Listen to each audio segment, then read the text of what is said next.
हाँ जी, तो प्रीपोज़िशन की इस वीडियो सीरीज़ में आज हम बात करेंगे फ्रॉम प्रीपोज़िशन के बारे में। तो किसी भी प्रीपोज़िशन को जानने के लिए, समझने के लिए जो सबसे ज़रूरी फैक्टर हैं, वो है लॉजिक, उसकी विज़ुअल लर्निंग और उसके फंक्शनल सेंस। लॉजिक क्या होता है? यानी किसी भी प्रीपोज़िशन को जानने के लिए, समझने के लिए उसको उसके लॉजिक, उसकी विज़ुअल लर्निंग और उसके फंक्शनल सेंस के साथ ही पढ़ना चाहिए, समझना चाहिए। अब लॉजिक क्या होता है? लॉजिक होता है एक ऐसा आइडिया जिससे आप किसी भी पर्टिकुलर प्रीपोज़िशन को सेंटेंस में फ़ील कर पाएँ, महसूस कर पाएँ।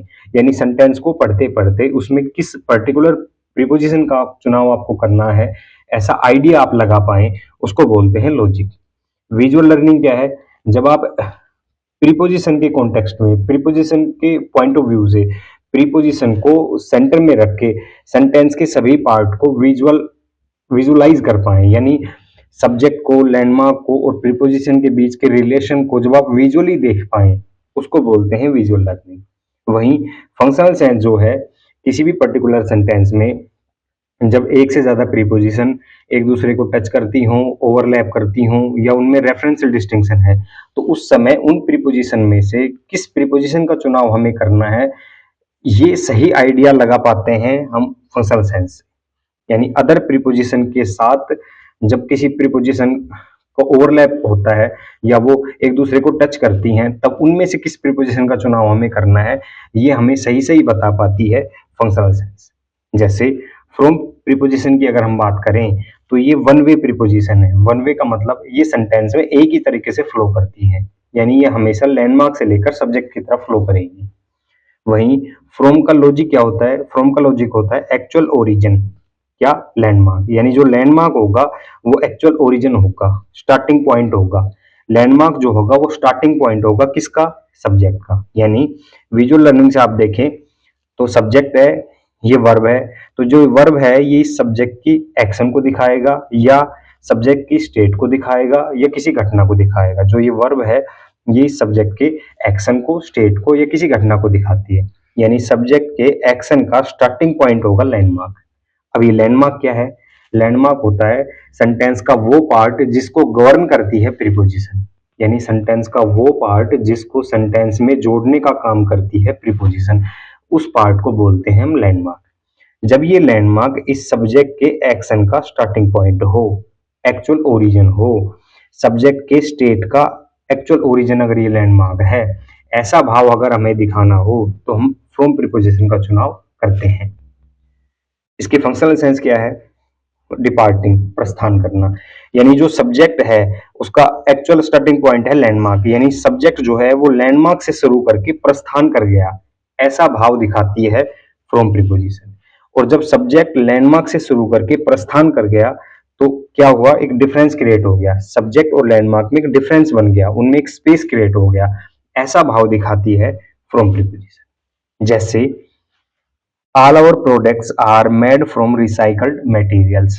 अब रिसाइकल्ड मटेरियल्स जो है वो यहाँ पर लैंडमार्क है, ऑल आवर प्रोडक्ट जो है वो यहाँ पर सब्जेक्ट है। अब इस सब्जेक्ट का जो एक्चुअल ओरिजिन है वो क्या है? लैंडमार्क है। यानी जो प्रोडक्ट्स हैं वो बनने कहाँ से शुरू हुए थे? वो रिसाइकल्ड मटेरियल से बनने शुरू हुए थे और बनते बनते वो क्या बन गए? वो प्रोडक्ट्स बन गए। तो इनमें क्या हो गया? एक डिफरेंस, एक स्पेस क्रिएट हो गया। तो इस सब्जेक्ट का जो एक्चुअल ओरिजिन है, जो स्टार्टिंग पॉइंट है, वो है ये लैंडमार्क। लैंडमार्क से बनना शुरू हुआ और अब ये सब्जेक्ट तक पहुंच गया, ऐसा भाव दिखाती है फ्रॉम प्रीपोजिशन। जैसे her calculations of the cost is far from the correct. अब जो कोस्ट है इसकी जो करेक्ट स्टेट है वो ये लैंडमार्क है। इस कोस्ट की जो कैलकुलेशन है वो है ये सब्जेक्ट। अब सब्जेक्ट और लैंडमार्क के बीच में एक डिफरेंस है। जो कोस्ट की जब कैलकुलेशन की गई, जो शुरुआती बिंदु है वो ये करेक्ट है, और यहाँ से और उसकी जो कैलकुलेशन है उन दोनों के बीच में एक डिफरेंस है, एक डिपार्चर है, एक प्रस्थान है, एक स्पेस है, ऐसा भाव। यानी फार है, दूरी है, ऐसा भाव दिखाती है फ्रॉम प्रीपोजिशन। अब फार फ्रॉम जो है वो यहाँ पर एक फ्रेजल वर्ब भी है। इसी तरीके से how to stop a cat from climbing furniture. अब क्लाइंबिंग फर्नीचर जो है वो यहाँ पर लैंडमार्क है। अब जो ये एक्टिविटी है, इस एक्टिविटी से जो सब्जेक्ट है यानी कैट, इसको स्टॉप करना हो, दूर करना हो, तो इन दोनों में एक दूरी बनती है, एक डिफरेंस होता है। यानी जो कैट है, जो सब्जेक्ट है, उसका शुरुआती बिंदु है वो क्लेविंग फर्नीचर, जो ये एक्टिविटी है ये अब इस एक्टिविटी से इसको जब दूर करना है तो इन दोनों के बीच में एक डिफरेंस हो गया। यानी जो कैट है उसका स्टार्टिंग पॉइंट यहाँ है और यहाँ से इसको खींच के यहाँ कर दिया, इनमें एक डिफरेंस कर दिया, ठीक है, डिपार्चर, एक प्रस्थान कर दिया। इसी तरीके से the view from the top of the mountain is breathtaking. अब the top of the mountain जो है वो यहाँ पर लैंडमार्क है। द व्यू जो है वो ये व्यू, ये यहाँ पर सब्जेक्ट है।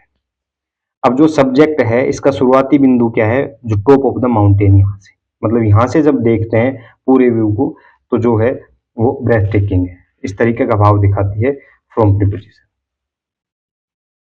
This jacket will protect you from the wind, rain and snow. You जो है वो यहाँ पर सब्जेक्ट है, द विंड, रेन और स्नो जो है वो यहाँ पर लैंडमार्क है।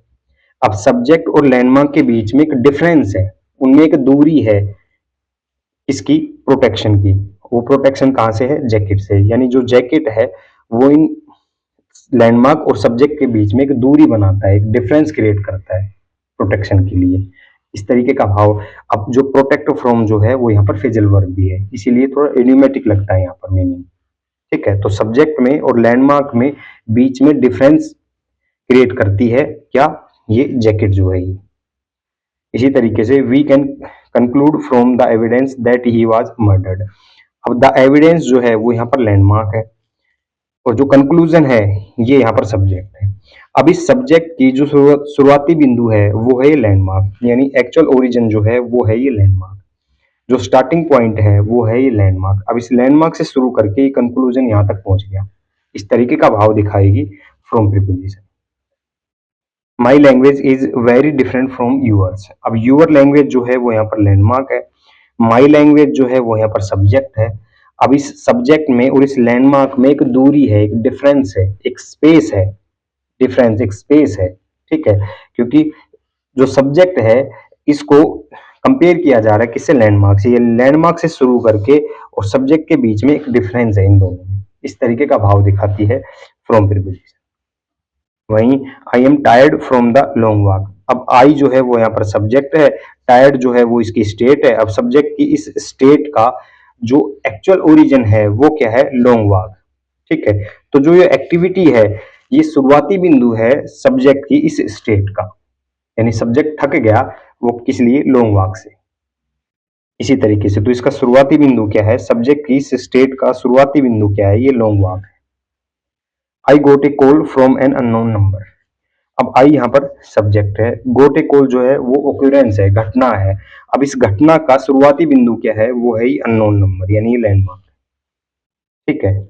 इसी तरीके से यानी लैंडमार्क से शुरू होकर सब्जेक्ट के साथ जो ये घटना है इसकी शुरुआत कहाँ से है, लैंडमार्क से, अननोन नंबर।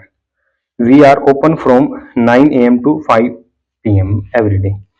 अब 9 AM जो है, 9 AM जो है वो लैंडमार्क है, ठीक है।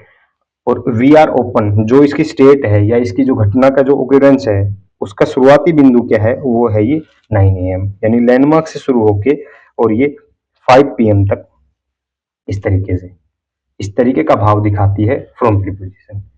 तो इसी तरीके से the secret life of prepositions जो कि एक वीडियो सीरीज है, अगर आप SSC, CGL, CPO, CHSL, IBPS, CDS, NDA, CDS या कोई भी अन्य कॉम्पिटिटिव एग्जाम 2026 के लिए अगर आप प्रिपरेशन कर रहे हैं जिसमें इंग्लिश लैंग्वेज से रिलेटेड अगर आपकी नॉलेज टेस्ट होता है तो आप आ सकते हैं स्वाध्याय पाठशाला पर।